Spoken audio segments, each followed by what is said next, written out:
अस्सलामुअलैकुम dear students, उम्मीद करता हूँ आप सब स्टूडेंट ठीक ठाक होंगे, खैरियत से होंगे। डियर स्टूडेंट्स, आज की इस वीडियो में हम पोस्ट RN फर्स्ट सेमेस्टर और BSN थर्ड सेमेस्टर के सब्जेक्ट हेल्थ असेसमेंट के KMU पास पेपर को डिस्कस करने जा रहे हैं, जो कि बहुत ज़्यादा इम्पोर्टेंट और बहुत ज़्यादा सिंपल है। अगर आप लोग इसको समझें तो अपने लेक्चर को स्टार्ट करने से पहले तमाम दोस्तों से गुजारिश है कि चैनल को सब्सक्राइब करें, साथ ही बेल आइकन को दबाएं ताकि नए वीडियोस की नोटिफिकेशन आप दोस्तों को टाइम पर मिलती रहे। तो डियर स्टूडेंट्स, हमारे साथ हेल्थ असेसमेंट के KMU पास पेपर्स मौजूद है, जिसमें MCQs नंबर 1 है, जिसमें कहते हैं कि nurse Salma knew that Gul Khan has just undergo an operation with an incision near the diaphragm. She knew that this will contribute to some complication later on. She then should develop what type of nursing diagnosis? कहते हैं कि एक nurse है जिनका नाम क्या है, सलमा है।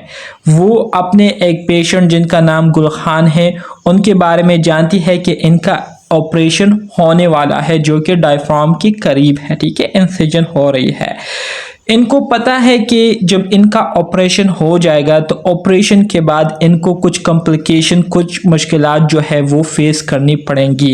तो यहाँ पर नर्स ने जो डायग्नोसिस की है, ठीक है, आने वाले दिनों के बारे में, पेशेंट के बारे में, तो ये किस तरह की डायग्नोसिस होगी, एक्चुअल डायग्नोसिस होगी, प्रोबेबल डायग्नोसिस होगी, पॉसिबल डायग्नोसिस होगी या रिस्क डायग्नोसिस होगी, जिसको हम पोटेंशियल डायग्नोसिस भी कहते हैं, ठीक है।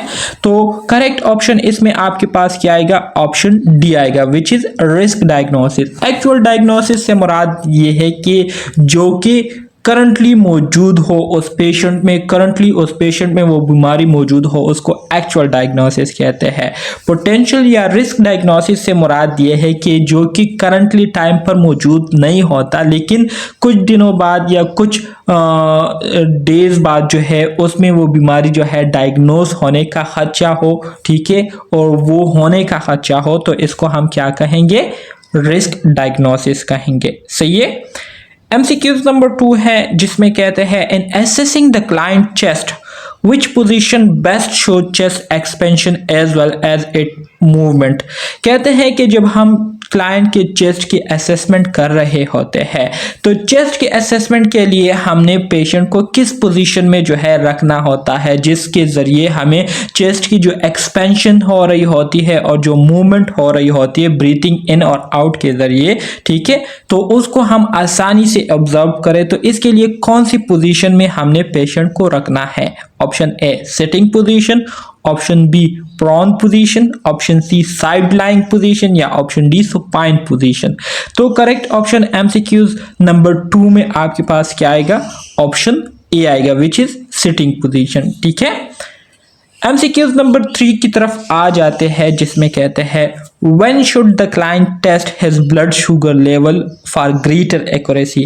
कहते हैं कि अगर हम चाहते हैं कि हम अपने पेशेंट की जो ब्लड शुगर लेवल है उसको सही तरीके से क्या करें, मेजर करें, तो इसके लिए हम कब जो है पेशेंट की जो ब्लड शुगर लेवल है उसको टेस्ट करेंगे, ठीक है। ड्यूरिंग मील के दौरान, ठीक है, मतलब खाना खाने के दौरान, या खाने के दरमियान में, या खाने से पहले, या खाने के 2 घंटे बाद। तो करेक्ट ऑप्शन आपके पास ऑप्शन सी आता है, मतलब खाना खाने से पहले आपने क्या करना है, मतलब जिसको हम फास्ट ग्लूकोज टेस्ट कहते हैं, ठीक है, मतलब भूख में जो है आपने क्या करना है, पेशेंट का ब्लड टेस्ट जो है वो करना होता है, जिसके ज़रिए आपको एक्यूरेट वैल्यूज जो है वो ग्लूकोज के हवाले से मिल सकती है ब्लड में। MCQs 4 में कहते हैं कि in palpating the client breast, which of the following position is necessary for the patient to assume before the start of the procedure। कहते हैं कि आप एक पेशेंट की क्या कर रहे हैं, उनकी ब्रेस्ट को पल्पेट कर रहे हैं, ठीक है, मतलब असेसमेंट कर रहे हैं ब्रेस्ट की, ठीक है। तो इसके लिए पेशेंट को आपने किस पोजीशन में रखना होगा जिसके ज़रिए आप आसानी से पेशेंट की ब्रेस्ट असेसमेंट कर सके, ठीक है, और उसको आसानी से आप पल्पेट कर सके सही तरीके से। ऑप्शन ए सुपाइन पोजीशन में, डोर्सल रिकम्पोनेंट पोजीशन में, सिटिंग पोजीशन में, या डोर्सल लिथोथोमी पोजीशन में। तो करेक्ट ऑप्शन MCQ 4 में आपके पास क्या आएगा? ऑप्शन ए आएगा, which is supine position. MCQ 5 में कहते हैं when is the best time to collect urine specimen for routine urinalysis and CS, ठीक है। कहते हैं कि किस टाइम जो है आप जो है पेशेंट की यूरिन स्पेसिमेन कलेक्ट कर सकते हैं, ठीक है, टेस्ट के लिए।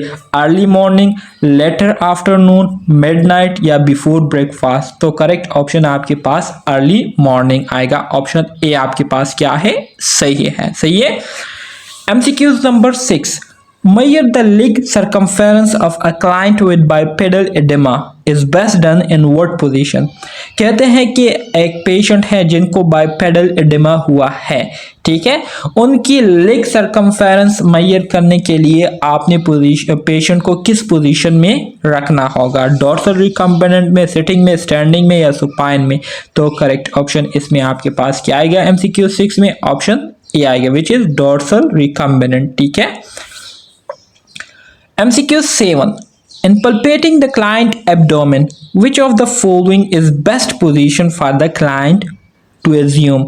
कहते हैं कि आप क्लाइंट की एब्डोमेन की असेसमेंट कर रहे हैं और असेसमेंट के दौरान आप पल्पेटिंग टेक्निक को यूज़ कर रहे हैं। तो इस मेथड के लिए आपने अपने पेशेंट को किस पोजीशन में रखना होगा जिसके ज़रिए आप अपने पेशेंट की एब्डोमेन को आसानी से पल्पेट कर सके? तो ऑप्शन ए है डोर्सल रिकम्बिनेंट, ऑप्शन बी है साइड लाइंग, ऑप्शन सी है सुपाइन और ऑप्शन डी है लिथोथोमी। तो करेक्ट ऑप्शन 7 में आपके पास क्या आएगा? क्या आएगा आपके साथ? डोर्सल रिकम्बिनेंट आएगा, साइड लाइंग आएगा, सुपाइन आएगा या लिथोटोमी आएगा? ऑप्शन सी आपके पास क्या है? सही है, सुपाइन, ठीक है। MCQs 8. When palpating the client neck for lymphadenopathy, where should the nurse position himself? कहते हैं कि जब आप एक पेशेंट के नेक को पल्पेट कर रहे होते हैं लिम्फोडेनोपैथी के लिए, ठीक है, लिम्फोडेनोपैथी ये आपके पास क्या है? एक एबनॉर्मल कंडीशन है, ठीक है। इसके लिए नर्स ने जो है किस तरह से अपने आप को पोजीशन में रखना है, मतलब पेशेंट की किस साइड पर नर्स ने खड़ा रहना है? At the client back, client के बैक मतलब पीछे खड़ा रहना है, क्लाइंट के राइट साइड पर खड़ा रहना है, क्लाइंट के लेफ्ट साइड पर खड़ा रहना है या क्लाइंट के बिल्कुल सामने आपने खड़ा रहना है? तो करेक्ट ऑप्शन MCQ नंबर 8 में आपके साथ क्या आएगा? ऑप्शन ए आएगा, which is at the client back. Client के पीछे खड़ा होकर आपने क्या करना है? उनकी नेक को पल्पेट करना है, ठीक है। और पल्पेशन के दौरान आपने ख्याल करना है कि एक टाइम पर आप सिर्फ एक ही साइड को पल्पेट करें, दोनों साइड को आप पल्पेट ना करें, सही है। MCQs 9 में कहते हैं which of the following is the best position for the client to assume if the back is to be examined by the nurse? कहते हैं कि मंदरजील में कौन सी पोजीशन जो है क्लाइंट के लिए वो एज्यूम करना ज़रूरी है जब क्लाइंट की बैक असेसमेंट हो रही हो, ठीक है। तो नर्स ने जो है क्लाइंट की को कैसी पोजीशन में रखना है? स्टैंडिंग में रखना है, सिटिंग में रखना है, साइड लाइंग में रखना है या प्रोन पोजीशन में रखना है? तो करेक्ट ऑप्शन आपके पास MCQs नंबर 9 में क्या आएगा? ऑप्शन ए आपके पास क्या आएगा? सही आएगा, स्टैंडिंग पोजीशन में उनको आपने रखना है, सही है। MCQs 10. Rectal examination is done with a client in what position? जब आप क्लाइंट की रेक्टल एग्जामिनेशन कर रहे होते हैं तो आपने क्लाइंट की पोजीशन कैसी रखनी है? Dorsal recumbent, SIM position, supine position या लिथोथोमी? तो करेक्ट ऑप्शन MCQs नंबर 10 में आपके पास क्या आएगा? सिम पोजीशन आएगा। ऑप्शन बी आपके पास क्या आएगा? ठीक आएगा, सही है। MCQs 11. In cleaning the thermometer after use, the direction of the cleaning to follow medical asepsis is। कहते हैं कि जब आप थर्मामीटर को यूज़ कर लेते हैं तो यूज़ करने के बाद जब आप उसको क्लीन करते हैं तो क्लीन करने का जो डायरेक्शन होगा वो कैसे होगा, फ्रॉम बल्ब टू स्टेम होगा, फ्रॉम स्टेम टू बल्ब होगा, या फ्रॉम स्टेम टू स्टेम होगी, या बल्ब टू बल्ब होगी। सो बल्ब टू स्टेम जो है ये आपके पास स्टेम टू बल्ब जो है ये आपके पास क्या आएगा, करेक्ट ऑप्शन आएगा। तो इसमें आपके पास कौन सा सही ऑप्शन आएगा एमसीक्यूज नंबर 11 में, ऑप्शन बी आपके पास सही आएगा, मतलब स्टेम से बल्ब की तरफ आपने जाना है। जैसे कि मैं यहाँ पर आपको थोड़ा सा बना लेता हूँ, ये आपके पास क्या हो गया, ये आपके पास बल्ब हो गया और ये आपके पास क्या आ गया, ये स्टेम आ गया। तो आपने क्या करना है, यहाँ से स्टार्ट करना है, ठीक है, और इसी तरह से नीचे आपने जाना है, ठीक है। तो इस तरह से ये आपके पास स्टेम एरिया है और ये आपके पास बल्ब एरिया है, ठीक है। सो इस तरह से आपने जाना है और उसको क्लीन कर लेना है। MCQ 12, among the following statement which should be given the highest priority, मंदरजेल में से कौन सी स्टेटमेंट को जो है आपने क्या करनी है, इंपॉर्टेंस देनी है। Client is in extreme pain, जब क्लाइंट जो है बहुत ज़्यादा पेन में हो, या जब क्लाइंट का ब्लड प्रेशर जो है वो 60/40 हो, मतलब डाउन हुआ हो, ठीक है, हाइपोटेंशन हुई हो, या क्लाइंट टेम्परेचर जो है वो 40 डिग्री सेंटीग्रेड तक पहुंच गई हो, या क्लाइंट जो है वो साइनोटिक हो। तो कौन सी सिचुएशन को आपने ज़्यादा इम्पोर्टेंस देनी है और कौन सी सिचुएशन जो है आपने क्या करना है, उसको सबसे पहले हैंडल करना है।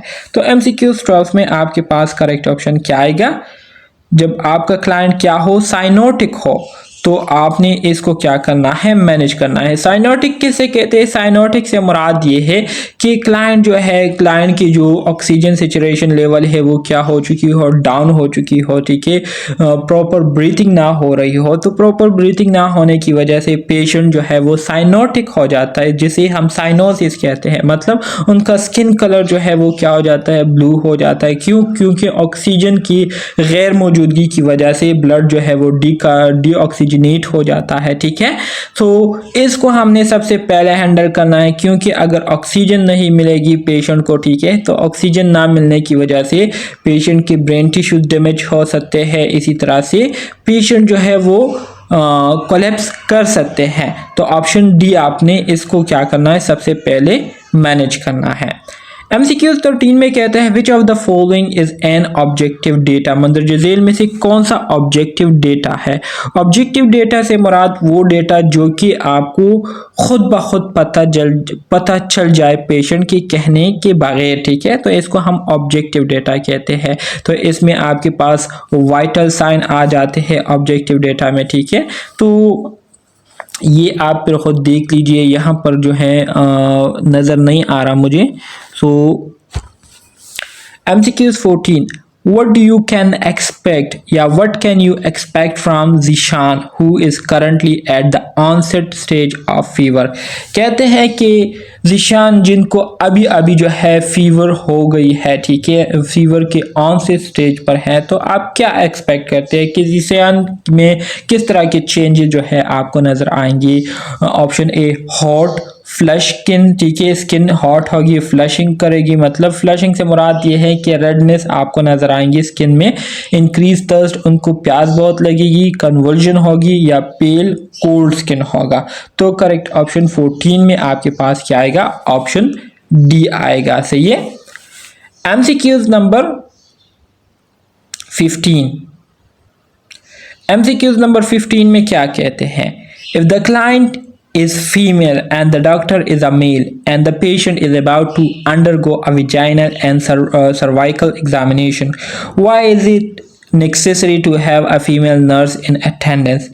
कहते हैं कि अगर आपके पास एक क्लाइंट जो है वो फीमेल है और जो डॉक्टर है, ठीक है, वो मेल है, और पेशेंट की जो है विजाइनल और सर्वाइकल एग्जामिनेशन होने जा रही है, तो ये क्यों ज़रूरी है कि उस डॉक्टर के साथ एक फीमेल नर्स जो है वो मौजूद हो, वो उसको उस पेशेंट को अटेंड कर रही हो। तो करेक्ट ऑप्शन MCQs नंबर 15 में आपके पास क्या आएगा, to ensure that the procedure is done in an ethical manner, इस बात की यकीन दहानी करने के लिए चाहिए कि जो प्रोसीजर किया गया है पेशेंट की, ठीक है, तो उसको एथिकल मैनर्स के साथ जो है उसको मुकम्मल किया गया है। मतलब किसी किस्म की गैर इखलाकी रवैया डॉक्टर की तरफ से ना हो, ठीक है, और इसी तरह से पेशेंट जो है वो हेजिटेट ना हो, ठीक है, वो जो है अनकंफर्टेबल फील ना करे। तो इस वजह से उस मेल डॉक्टर के साथ फीमेल नर्स का होना बहुत ज़्यादा ज़रूरी है, ताकि दोनों की मौजूदगी में जो है सही तरीके से पेशेंट की असेसमेंट हो जाए और इसी तरह से डॉक्टर की जो रिस्पेक्ट है वो भी रहे और फीमेल पेशेंट जो है वो भी कंफर्टेबल फील करे, ठीक है। MCQ 16 की तरफ आ जाते हैं। कहते हैं कि the best position for any procedure that involve vaginal and cervical examination is, कहते हैं कि वो कंडीशन जिसमें हम पेशेंट की विजाइनल और सर्विकल एग्जामिनेशन करते हैं, तो इसके लिए जो बेस्ट पोजीशन है, ठीक है, जो कि हमने पेशेंट की रखनी है वो कौन सी है? डोर्सल रिकम्बेंट है, साइड लाइंग है, सुपाइन है या लिथोटोमी है? तो करेक्ट ऑप्शन MCQ नंबर 16 में आपके पास क्या आएगा? ऑप्शन डी आएगा, विच इज लिथोटोमी, ठीक है। MCQ 17, what equipment would be necessary to complete an evaluation of cranial nerve 9 and 10 during a physical assessment? कहते हैं कि फिजिकल असेसमेंट के दौरान जब हम क्रेनियल नर्व 9 और क्रेनियल नर्व 10 की इवाल्वेशन कर रहे होते हैं, तो कौन से इक्विपमेंट जो है हमारे पास मुकम्मल होने चाहिए? A cotton ball, a pin light, an ophthalmoscope या a tongue depressor and flash light? तो करेक्ट ऑप्शन MCQ 17 में आपके पास क्या आएगा? ऑप्शन डी आएगा, ठीक है, जिसमें हमें हमारे साथ टंग डिप्रेसर और फ्लैश लाइट का होना बहुत ज़्यादा ज़रूरी है, ठीक है, जिसके ज़रिए हम टंग की असेसमेंट करते हैं, ठीक है, और इनसाइड माउथ जो है हम देखते हैं पेन फ्लैश लाइट के ज़रिए। MCQ number 18, if a client umbilicus is enlarged and to the left, what is this indicative of? कहते हैं कि अगर एक पेशेंट है उनका umbilicus जो है वो enlarge हुआ हो और वो लेफ्ट साइड की तरफ जा रहा हो, तो ये हमें किस चीज़ का इशारा दे रही है? umbilical hernia का, एसाइटिस का, इंट्रा एब्डोमिनल ब्लीडिंग का या पैंक्रेटाइटिस का? तो करेक्ट ऑप्शन 18 में आपके पास क्या आएगा? umbilical hernia आएगी, ऑप्शन ए आपके पास सही है। 19 में कहते हैं if assessing a client for kidney tenderness what would you begin? अगर आप एक पेशेंट को क्या कर रहे हैं, उनकी असेसमेंट कर रहे हैं किडनी टेंडरनेस मालूम करने के लिए, ठीक है, तो आपने किस तरह से असेसमेंट को स्टार्ट करनी है? ठीक है, राइट अपर क्वाड्रेंट से स्टार्ट करनी है, लेफ्ट अपर क्वाड्रेंट से स्टार्ट करनी है, एक्सटर्नल ऑब्लिक एंगल से स्टार्ट करनी है या कोस्टो वर्टिब्रल एंगल से स्टार्ट करनी है? तो MCQs नंबर 9 जो है ये आपके पास क्या आएगा? और MCQs नंबर 19 में आपके पास ऑप्शन डी जो है ये सही आएगा। कोस्टो वर्टिब्रल एंगल से आपने क्या करनी है? असेसमेंट को स्टार्ट करनी है और पल्पेशन शुरू करनी है।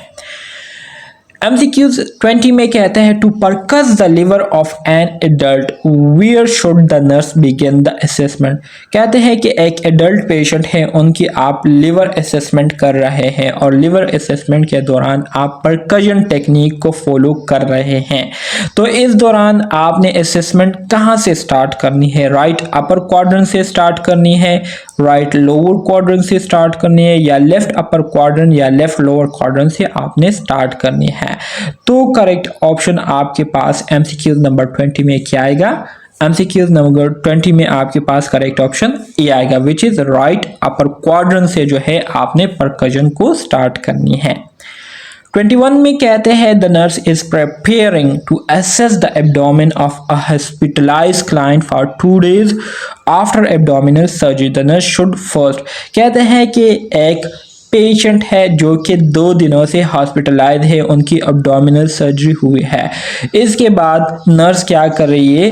पेशेंट को एब्डोमिनल असेसमेंट के लिए तैयार कर रही है। तो नर्स जो है सबसे पहले क्या करेंगी? पल्पेट द इंसिजन साइट या एस्कल्टेट फॉर बोल साउंड या परकस फॉर टेम्पेनी या इंस्पेक्ट द एब्डोमिनल एरिया। जाहिर बात है MCQ 21 में आपके पास ऑप्शन डी आएगा। सबसे पहले नर्स जो है पेशेंट का जो सर्जरी जहां पर एब्डोमिन में हुई है उसकी इंस्पेक्शन करेंगे, उसको ऑब्जर्व करेंगी कि किसी किस्म के ज़ख़म में ख़राबी तो नहीं आई है या किसी किस्म की ब्लीडिंग तो नहीं हुई है। तो सबसे पहले वो क्या करेंगे, इंस्पेक्शन करेंगे। ऑप्शन डी आपके पास सही आएगा। 22 में कहते हैं to palpate tenderness of an adult appendix where should you begin. कहते हैं एक एडल्ट है, ठीक है, उनके अपेंडिक्स को पल्पेट करने के लिए या उसके अपेंडिक्स की असेसमेंट करने के लिए हम क्या करते हैं, पल्पेशन करते हैं, टेंडरनेस मालूम करने के लिए। तो नर्स जो है कहाँ से असेसमेंट को स्टार्ट करेंगे या पल्पेशन को स्टार्ट करेंगे, जिसके ज़रिए उनको एक्यूरेट डेटा मिल सके। Option A left lower quadrant, left upper quadrant, right lower quadrant या राइट अपर क्वाड्रेंट। तो करेक्ट ऑप्शन आपके पास MCQ 22 में क्या आएगा, ऑप्शन सी आपके पास करेक्ट आएगा। राइट लोअर क्वाड्रेंट से जो है नर्स ने क्या करनी है, पल्पेशन स्टार्ट करनी है। 23 में कहते हैं the nurse is planning to assess the abdomen of an adult male, What should be done first। कहते हैं कि एक नर्स जो है वो प्लानिंग कर रहे हैं एडल्ट मेल की एब्डोमेन असेसमेंट के हवाले से। तो नर्स जो है सबसे पहले क्या करेंगे, option A ask client to empty bladder, ठीक है, उनको छोटा पेशाब करने के लिए कहेंगे कि अगर आपको आ रही हो तो आप बाथरूम अटेंड कर सकते हैं। Option B place the client in side lying position. Option C ask client to hold his breath for a few second या tell client to raise arm above the head. तो correct option 23 में आपके पास option A आएगा, ठीक है, क्योंकि ये procedure हमारे साथ थोड़ा सा क्या होता है, टाइम कंज्यूमिंग होता है। तो इस वजह से हम पहले से ही पेशेंट को कह देते हैं कि अगर आपको बाथरूम की ज़रूरत हो तो आप बाथरूम होकर आ जाए ताकि आप रिलैक्स होकर बैठे रहें। 24 में कहता है to palpate the spleen where should you begin the assessment. जब आप स्प्लीन की असेसमेंट कर रहे होते हैं और उसको आप पल्पेट करने जा रहे होते हैं तो असेसमेंट आपने कहाँ से स्टार्ट करनी है, राइट अपर क्वाड्रेंट से स्टार्ट करनी है या राइट लोअर क्वाड्रेंट से करनी है या लेफ्ट अपर क्वाड्रेंट से करनी है या लेफ्ट लोअर क्वाड्रेंट से करनी है। तो करेक्ट ऑप्शन 24 में आपके पास ऑप्शन सी आएगा। लेफ्ट अपर क्वाड्रेंट से आपने क्या करनी है, लेफ्ट अपर क्वाड्रेंट से आपने असेसमेंट स्टार्ट कर लेनी है। 25 में कहते हैं a client has experience haematemesis, what is this. कहते हैं कि एक क्लाइंट है उनको हेमेटोमेसिस आई हुई है या हेमेटोमेसिस उन्होंने एक्सपीरियंस की है। तो ये हेमेटोमेसिस क्या है, ठीक है, हेमेटोमेसिस किसे कहते हैं। तो करेक्ट ऑप्शन 25 में ऑप्शन बी आपके पास करेक्ट आएगा। वॉमिटिंग के दौरान वॉमिट के साथ जब ब्लड जो है वो क्या होता है, आता है वॉमिट के साथ, ठीक है, तो इसको क्या कहता है, हेमेटोमेसिस कहते हैं। सही है। MCQ 26 this is the sound of a normal lungs. Normal lungs का जो साउंड है वो किस तरह से होता है, वो हमारे साथ रेजोनेंस साउंड देता है। तो 26 में करेक्ट ऑप्शन आपके पास क्या आएगा, ऑप्शन डी आएगा। ऑलरेडी अगर आपको याद हो तो लेक्चर्स में मैं ये सारी चीज़ें आपको बता चुका हूँ और मैंने आपको ये सारी चीज़ों के हवाले से बताया था कि ये जो साउंड है, लंग साउंड हो गए, हार्ट साउंड हो गए, ठीक है, ये आपको याद होने चाहिए कि नॉर्मल साउंड किस तरह से होते हैं, एबनॉर्मल साउंड किस तरह से होते हैं, साउंड्स की क्वालिटी, ये सारी चीज़ें आपको याद होनी चाहिए।